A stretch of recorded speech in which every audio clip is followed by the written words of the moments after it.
Try to make me go to rehab, I won't go. The album Back to Black by Amy Winehouse reimagines 60s soul sounds in a modern way. Here's the process of how he recreated the drum sound from that record. 70 days.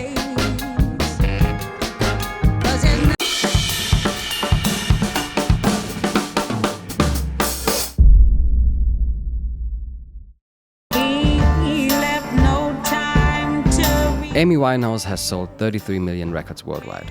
The fact that she managed to do so in a career that only lasted for about 8 years undoubtedly makes her one of the biggest acts in music of the 2000s and perhaps even of all time. Back to Black sold 20 million copies just by itself and probably sums up her sound best. The album was produced by Mark Ronson and takes inspiration from lots of soul and R&B artists from the 60s, both in terms of songwriting and sound aesthetics. Take a listen to the title track.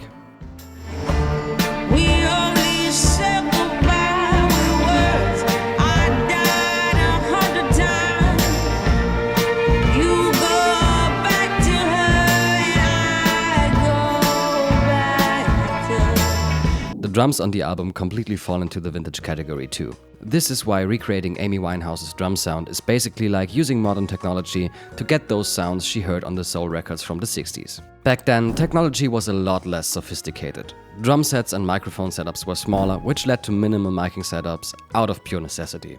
Nowadays, it's become an artistic choice to chase this kind of sound. But a lot of the principles to get there are the same as they were 60 years ago, when this sound was state of the art.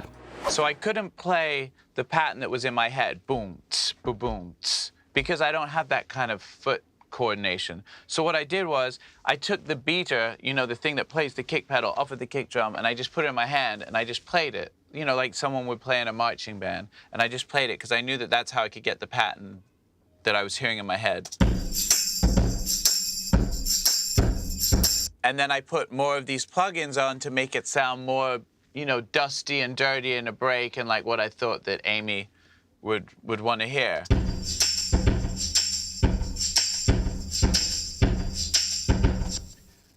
A little bit of spring reverb or plate reverb goes a very long way when you're trying to evoke some of the feeling of these old records.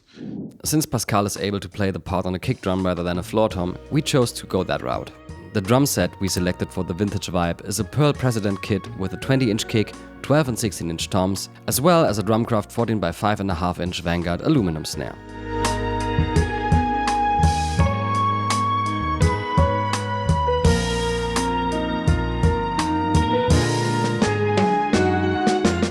The heads on kick and toms are coded Remo Ambassadors in a medium-low tuning.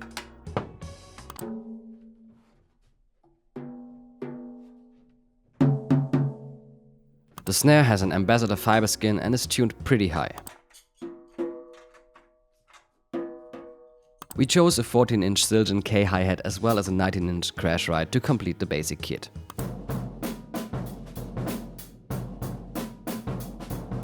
With our minimal mic approach, it is crucial to experiment with placement, to get the balance in the mics just right. That's why we decided to set up the mics next and make all further setup decisions based on what the mics sounded like rather than the kit in the room. We decided to set up a biodynamic TGV50 dynamic mic between the kick and the snare as our main microphone, which meant that we had to move the rack tom out of the way.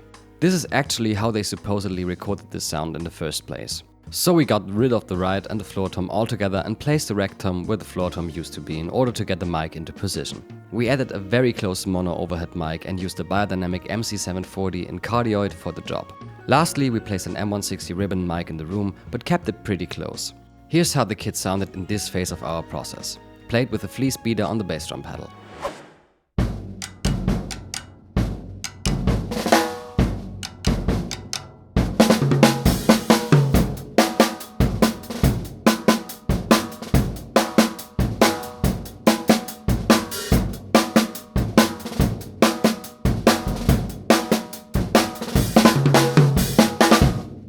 After listening to the first recordings of the kit, Pascal decided to make some further changes to the kit so that it would come even closer to the sound on Back to Black. First, he removed the front head from the bass drum and accurately placed a blanket inside.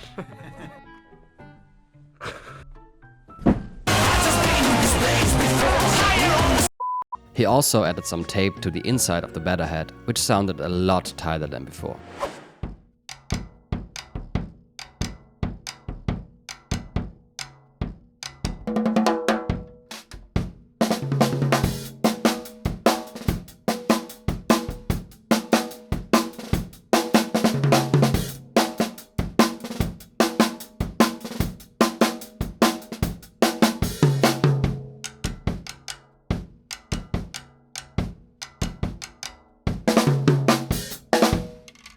After listening back again, he decided to be safe and add a biodynamic M88 inside of the kick.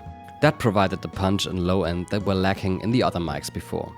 And for more attack, he also switched the beater to a standard felt beater. Here's the final kick drum sound.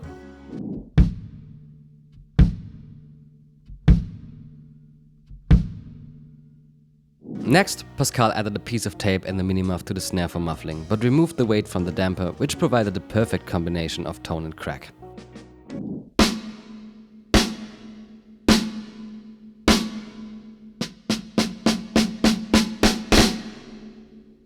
The tom was slightly muffled with the drum's internal muffler, which sounded like this.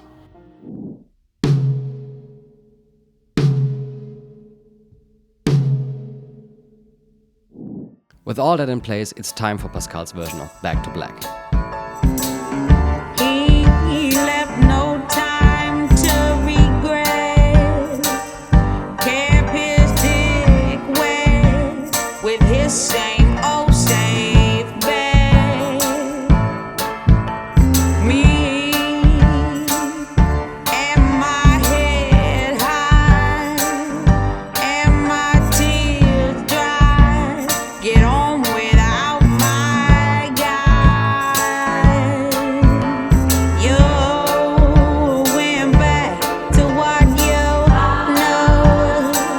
So far removed from all that we went through.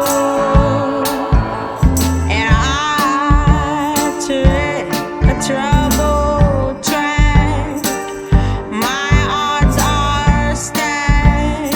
I go back to black. We only said goodbye with words.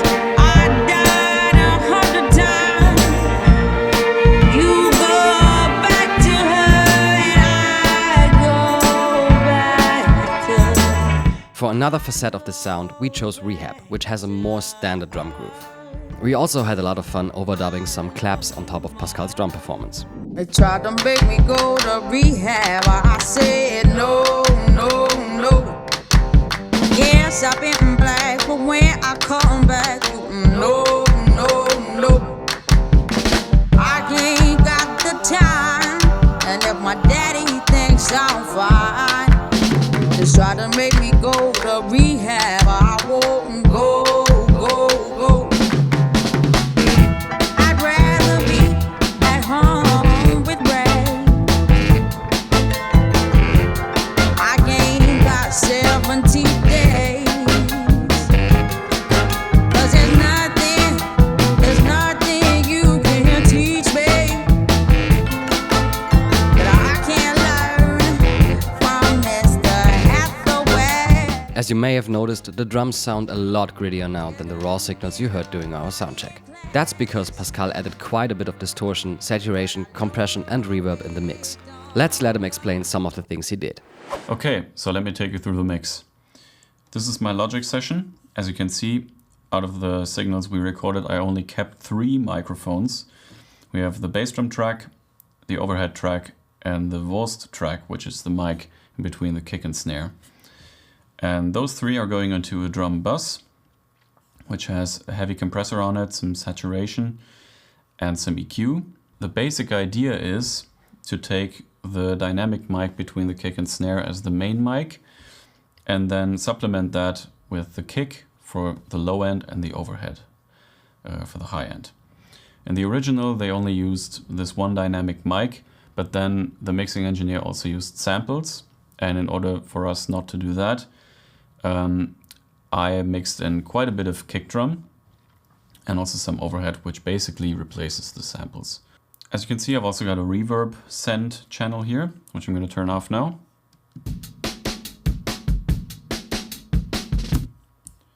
Now let's also turn off the plugins on the drum bus.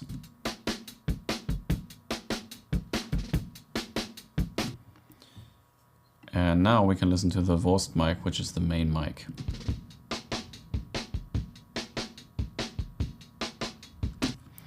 On all 3 of these channels, I've got this 73 Junior plugin by Heritage Audio, which is basically a Neve preamp emulation.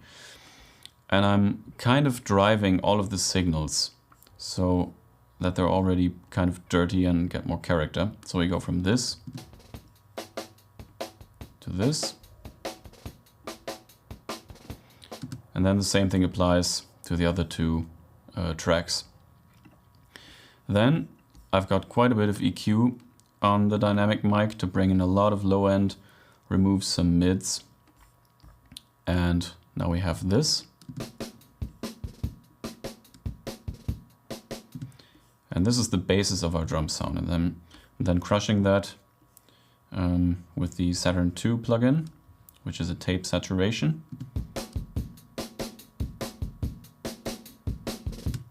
And with all of this saturation and compression, it already sounds very close to the final result. I've then got this transient shaper, removing some resonance to make the sound shorter. And then I'm also adding some EQ to give us some more 3K and remove some highs because I want to get those from the overhead mic. Then I'm also sending it to the reverb.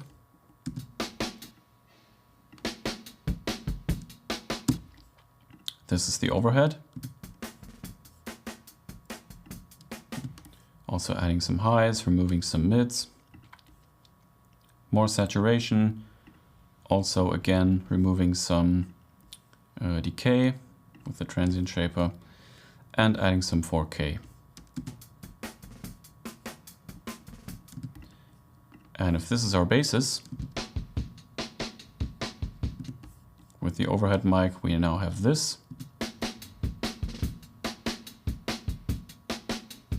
Pretty cool drum sound already, but it's lacking in the low end and also just bass drum attack, which is why we have this microphone, which sounds like this.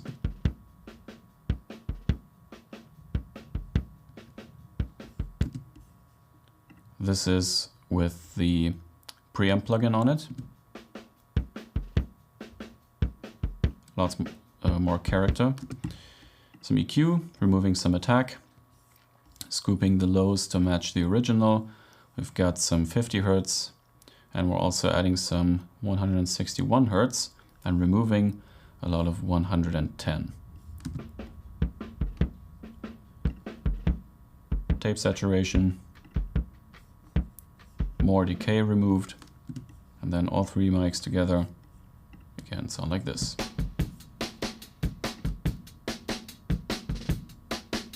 With the reverb. Then we got this Heritage Audio tube compressor on the drum bus.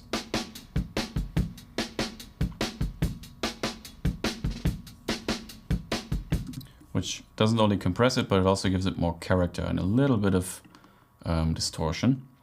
Then I've got another tape plugin on the drum bus. More compression, more tape saturation.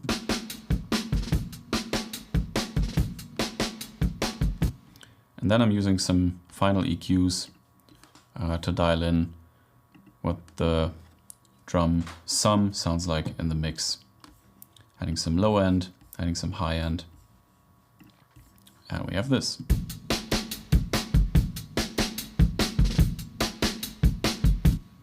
So a very small number of microphones and a very cool drum sound. We hope that showing you the complete process of how we recreated those silky retro sounds inspires you to experiment and be creative with the drums you have yourself. Sometimes a 3-piece kit and 3 mics is all you need. Be sure to hit thumbs up if you like this video and subscribe to our channel if you haven't yet. Thanks for watching and we'll see you next time.